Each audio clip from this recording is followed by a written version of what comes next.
හයි ඔන්න අදත් වෙනස්ම විදියකට හතු කරි එකක් හැදමුද. මේක නම් ඇත්තටම රසයි. එහෙනම් එන්නකෝ. මුලින්ම අපි හතු ටික හොඳින් පිරිසිදු කරගෙන තීරු ඉරා ගන්න ඕනේ. ඊට පස්සේ පෑන් එකක් ලිපේ තියලා ඒකට පොල් තෙල් දාගන්න ඕනේ. පොල් තෙල් ටික රත් වීගෙන එනකොට අපි ස්වල්පයක් දාගන්න ඕනේ. ඊට පස්සේ සුදු ලූණු ටිකක්, ඊට පස්සේ ලුණු ටිකක් ඔයාලට අවශ්‍ය ප්‍රමාණයට දාගන්න. ඒ වගේම තක්කාලි ටිකක් දාලා ওই විදියට හොඳින් කලවම් කරගන්න ඕනේ. ওই ටික හොඳින් බැදෙනකම්. ඊට පස්සේ කරද මුංගු, කරාබ නැටි, කුරුදු ස්වල්පයක් එකතු කරගන්න ඕනේ. එකතු කරගෙන කොච්චි ටිකකුත් දාලා හොඳින් කලවම් කරගන්න ඕනේ.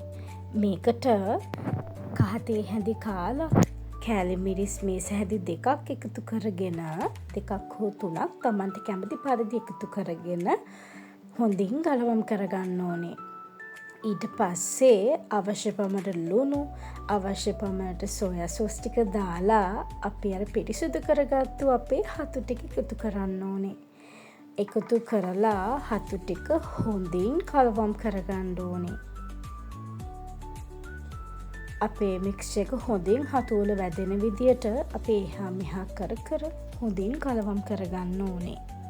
ඊට පස්සේ මේකේ රස තවත් පැටි කරන දෙයක් තමයි සියඹල වතුර කියලා කියන්නේ. ඉතින් සියඹල වතුර ස්වල්පයකුත් රස පරිදි එකතු කරලා අපි හොඳින් වහලා ඕක හොඳින් මද ගින්දරේ තැම්බෙන්න දෙන්න ඕනේ.